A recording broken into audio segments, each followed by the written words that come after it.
रुक करते हैं खबरों की तरफ। रायपुर में सीएम विष्णुदेव साय कांग्रेस पर जमकर निशाना साधा है। आपको बताते चले कि उन्होंने कहा कि कांग्रेस जम्मू कश्मीर में फिर से आतंकवाद और अलगाववाद का काला दौर लाना चाहती है।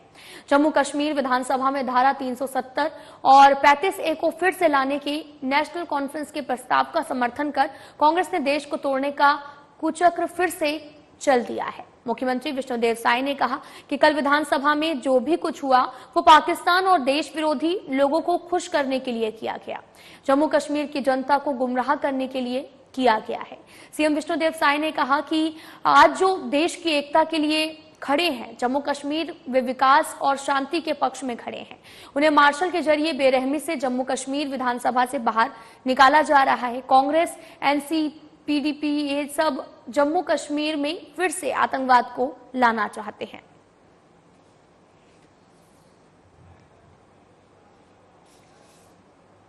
जम्मू कश्मीर में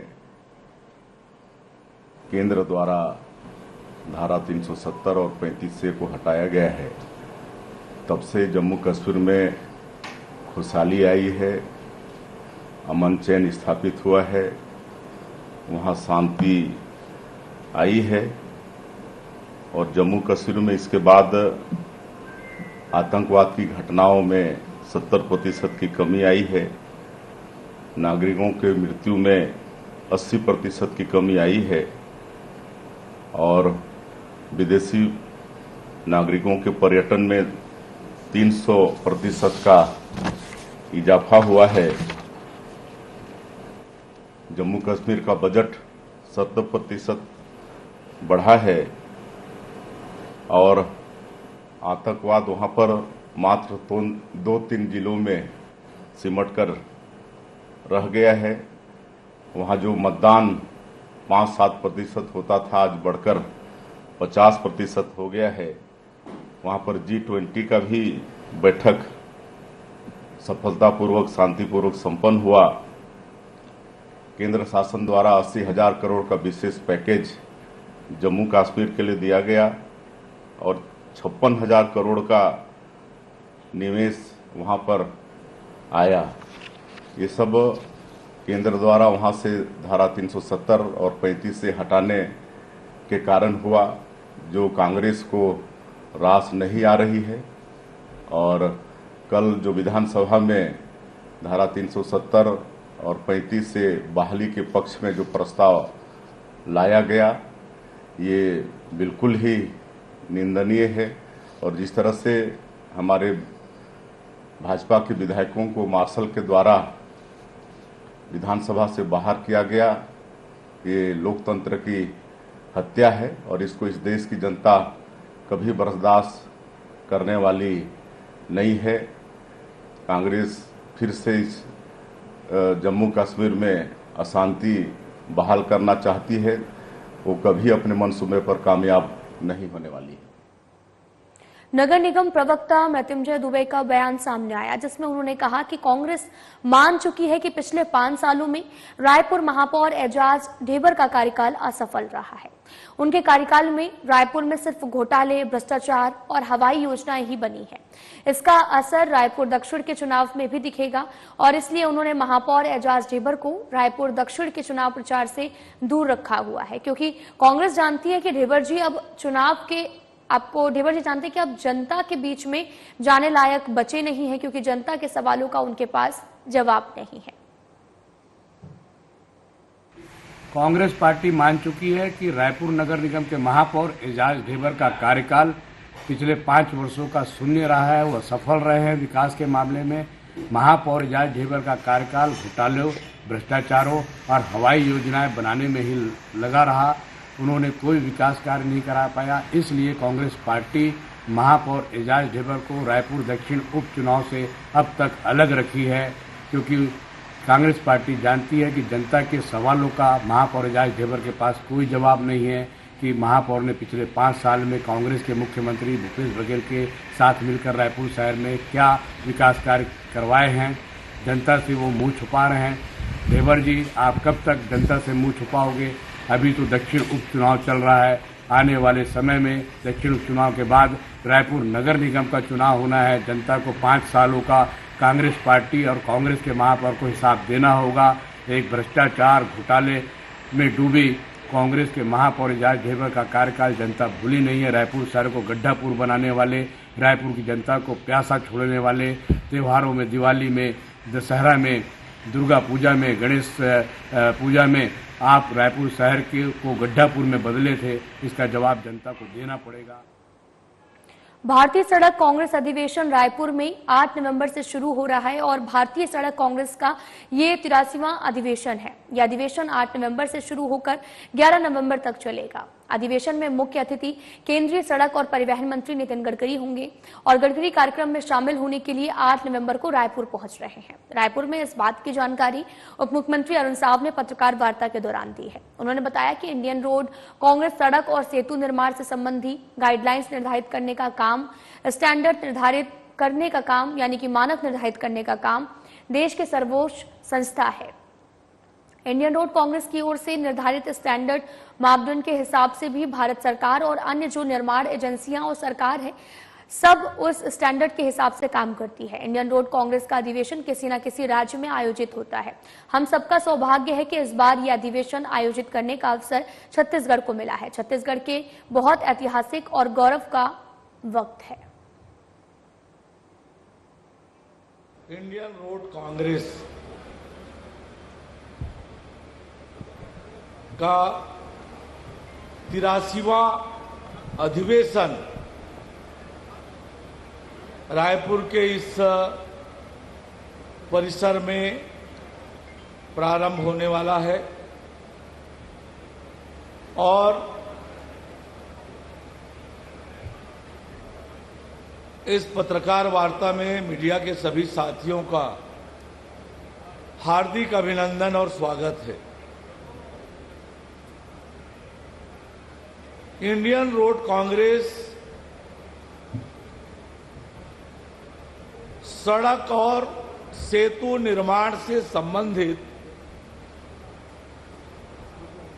गाइडलाइंस निर्धारित करने का काम, स्टैंडर्ड निर्धारित करने का काम यानी मानक निर्धारित करने का काम ये देश की सर्वोच्च संस्था है। इंडियन रोड कांग्रेस द्वारा निर्धारित स्टैंडर्ड मापदंड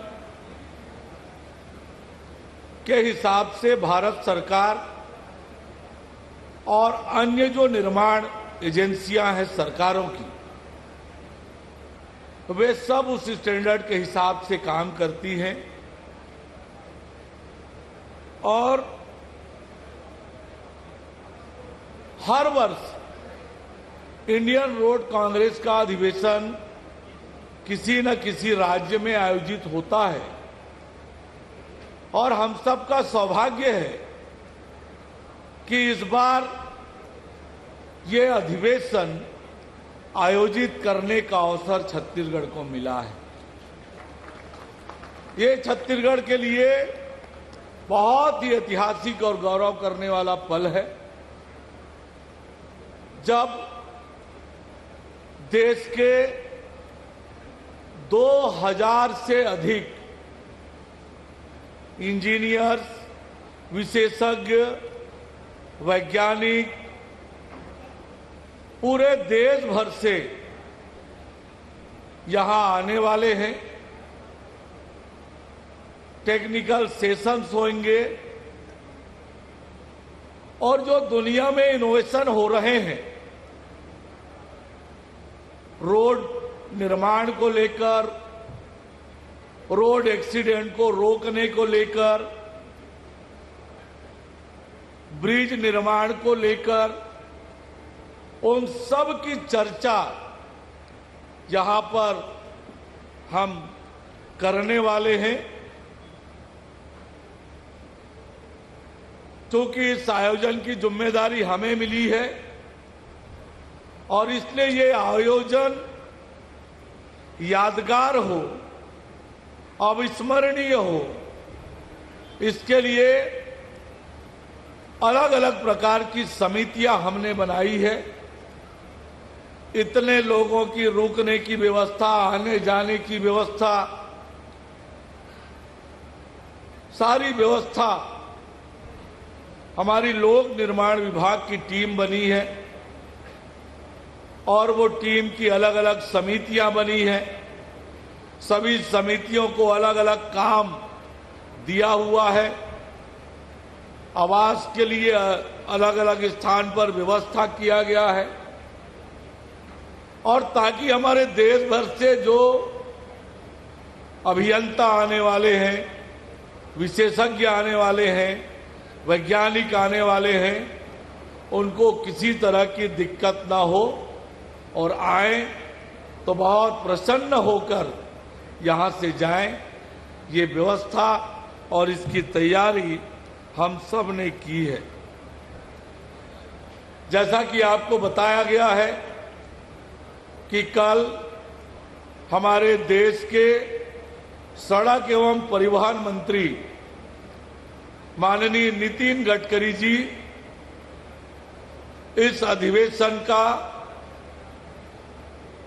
सायं 4:30 बजे शुभारंभ करेंगे। अध्यक्षता हमारे राज्य के मुख्यमंत्री आदरणीय विष्णुदेव साय जी करने वाले हैं। इंडियन रोड कांग्रेस के सभी पदाधिकारी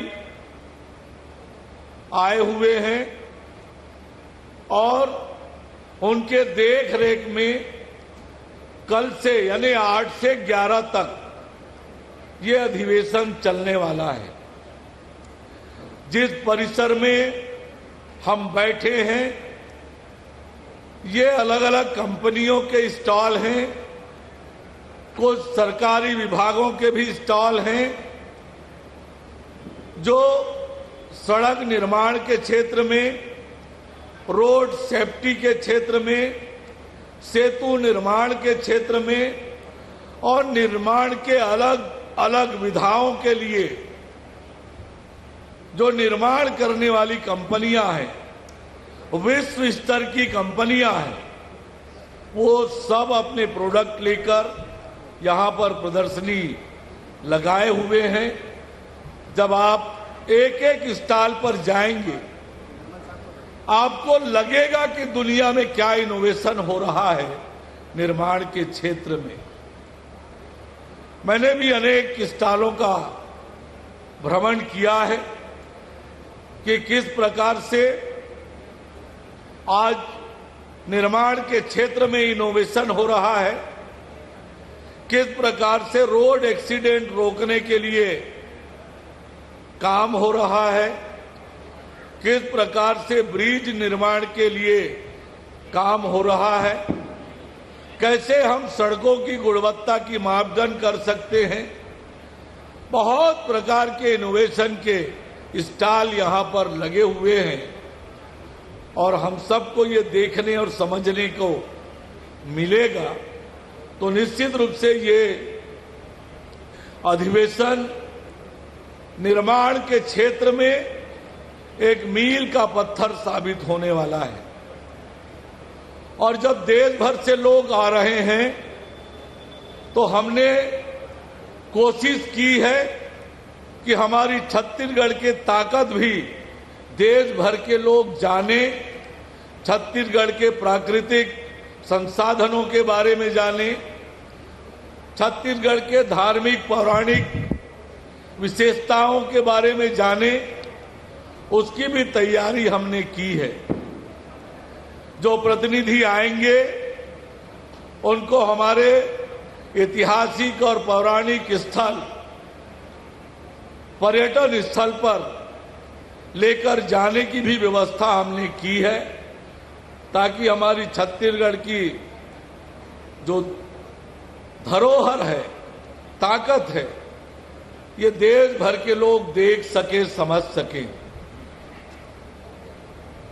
आप सब भी इन दिनों में देखेंगे कि इसका कितना बड़ा लाभ आने वाले समय में न केवल छत्तीसगढ़ को और देश को भी मिलेगा। और इसलिए मैं आप सबका हार्दिक अभिनंदन करता हूं, हार्दिक स्वागत करता हूं और आप स्वयं भी एक एक स्टॉल पर जाकर उनकी जानकारी लेंगे, आपको भी बहुत अनुभव आएगा। तो मैं आप सबका इस पत्रकार वार्ता में स्वागत करता हूं। जो टेक्निकल सेशन होने हैं, जो अन्य गतिविधि यहां पर होनी है, उनकी जानकारी देने के लिए मैं आग्रह करूंगा इंडियन रोड कांग्रेस के अध्यक्ष प्रेसिडेंट से कि वे आप सबको इस अधिवेशन के टेक्निकल सेशन की जानकारी आपको दें। मैं तो आमंत्रित करता हूं आप सबको कल 4:30 बजे उद्घाटन सत्र के लिए, जब माननीय नितिन गडकरी जी, माननीय विष्णुदेव साय जी की उपस्थिति में ये उद्घाटन सत्र आयोजित है। बहुत बहुत धन्यवाद। दुर्ग जिले में लोक आस्था के महापर्व छठ के चौथे और अंतिम दिन छठ व्रतियों ने उदीयमान भगवान भास्कर को अर्घ देकर इस महापर्व का समापन किया। इस बड़ी संख्या में छठ व्रती उदीयमान भगवान भास्कर को अर्घ देने के लिए छठ घाटों पर पहुंचे। तालाबों और पोखरों के पानी में डुबकी लगाने के बाद भगवान भास्कर को अर्घ दिया। सभी ने अपने और अपने परिवार की सुख समृद्धि की कामना की और कोरबा में बड़े धूमधाम से हर साल छठ पर्व पूरी आस्था और भक्ति के साथ मनाया जाता है। छठ में शुद्धता का पूरा ख्याल रखा जाता है। 4 दिवसीय छठ पर्व की शुरुआत नहाय खाए से होती है। नहाय खाए के दूसरे दिन चावल और गुड़ के बने प्रसाद को भगवान को अर्पित करने के बाद छठ व्रती उस प्रसाद को ग्रहण करते हैं, जिसके बाद छठ व्रतियों का 36 घंटे का निर्जला व्रत शुरू हो जाता है। पर्व के तीसरे दिन तालाबों, पोखरों, नदियों में खड़े होकर छठ व्रती अस्ताचलगामी भगवान भास्कर को अर्घ देने के बाद अपने घर लौटते हैं। और साथ ही आपको यह भी बताते चले कि भास्कर को दूसरा अर्घ देने के बाद अपना 36 घंटे का निर्जला व्रत समाप्त करते हैं।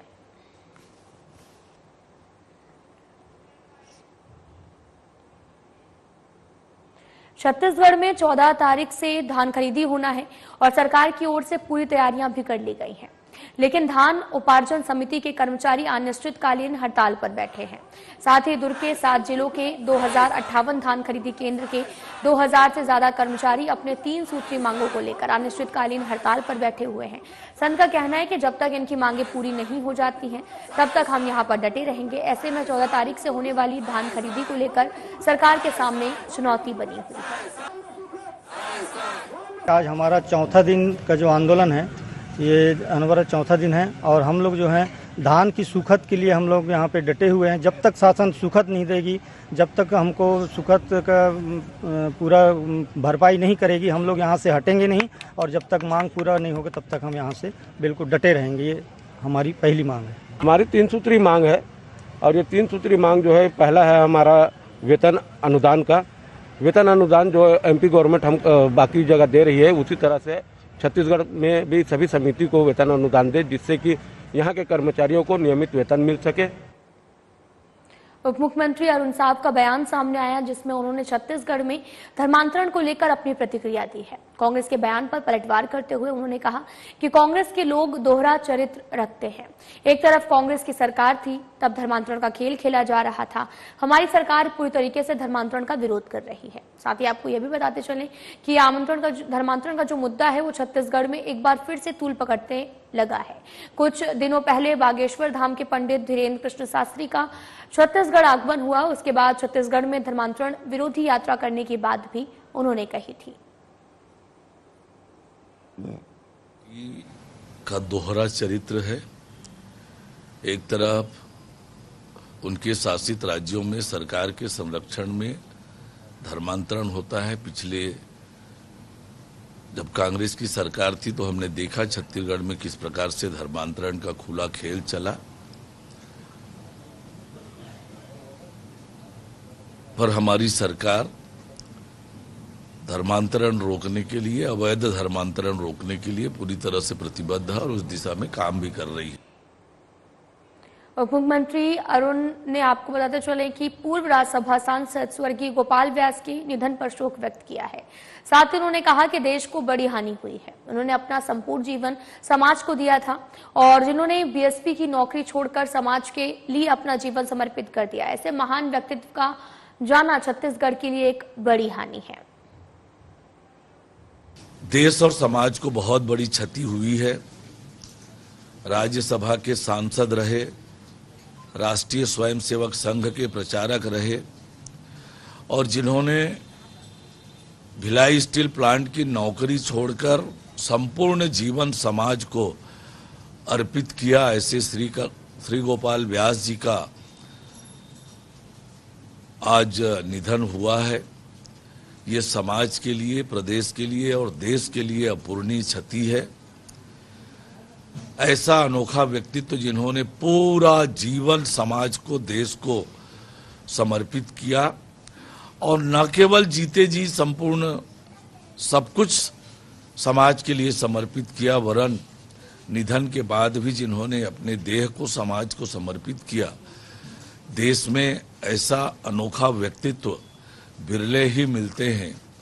ये समाज के लिए, देश के लिए अपूरणीय क्षति है। जिन्होंने हम जैसे लाखों कार्यकर्ताओं को प्रेरणा दी, मार्गदर्शन दिया, कार्यकर्ता तैयार किए समाज के लिए, मैं उन्हें अपनी विनम्र श्रद्धांजलि अर्पित करता हूं। परमपिता परमेश्वर से प्रार्थना करता हूं कि भगवान उन्हें अपने श्री चरणों में स्थान दे। कांग्रेस प्रदेश प्रभारी सचिन पायलट रायपुर दक्षिण उपचुनाव के लिए प्रत्याशी आकाश शर्मा के पक्ष में प्रचार करने पहुंचे। इस दौरान कांग्रेस भवन में कांग्रेस प्रभारी सचिन पायलट ने महिला स्वराज अभियान की शुरुआत की है। साथ ही प्रेस कॉन्फ्रेंस को संबोधित करते हुए कहा कि महिलाओं को तैयार किया जा रहा है। जो इच्छुक महिलाएं हैं उन्हें राजनीति में प्रवेश के लिए शिक्षित किया जाएगा। उन्होंने कहा कि छत्तीसगढ़ में हमने आज इस अभियान की शुरुआत की है। हमें विश्वास है कि आगे हमें ऐसी महिलाएं मिलेंगी जो राजनीति के क्षेत्र में अच्छा काम करेंगी।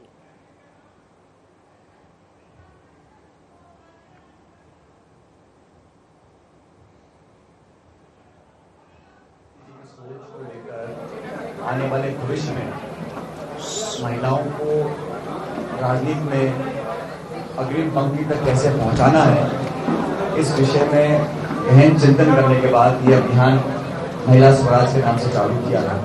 और हम सब जानते हैं और मुझसे भी अक्सर लोग पूछते हैं कि नौजवान लोग राजनीति में कैसे आ सकते हैं। कम से कम महिलाओं के लिए कांग्रेस पार्टी की सोच है कि सिर्फ खोखले वादे नहीं करना, महिलाओं का न्यायिका में और संसद में आरक्षण 10, 5, 20 साल के बाद एक जुमला देने के बजाय उनको प्रशिक्षित, शिक्षित, उनको तैयार किया जाए कि वो चुनौतियों का सामना कैसे करें। ग्राम पंचायत से लेकर पार्लियामेंट तक जो इच्छुक हैं महिलाएं, जो राजनीति में अपना वजूद कायम करना चाहते हैं, उनका एक मापदंड के माध्यम से चयन कर उनको ट्रेनिंग देकर उनको तैयार कर ताकि वो चुनाव लड़ सकें और चुनाव लड़ने के बाद। सारंगगढ़ बिलाईगढ़ के पुलिस अधीक्षक पुष्कर शर्मा ने जिले के सभी थाना चौकी प्रभारियों को जुआ, सट्टा, शराब, अवैध मादक पदार्थ, गांजा में संलिप्त व्यक्तियों के ऊपर कड़ी से कड़ी कार्रवाई के निर्देश दिए हैं। इसी कड़ी में आपको बताते चलें कि सरिया पुलिस ने 10 किलोग्राम अवैध मादक पदार्थ गांजा के साथ 2 अंतर्राज्यीय आरोपियों को गिरफ्तार किया है। आरोपियों के विरुद्ध थाना सरिया में आपको बताते चलें कि एनडीपीएस एक्ट अपराध कायम कर आरोपियों को न्यायिक रिमांड पर लेकर जेल भेज दिया है।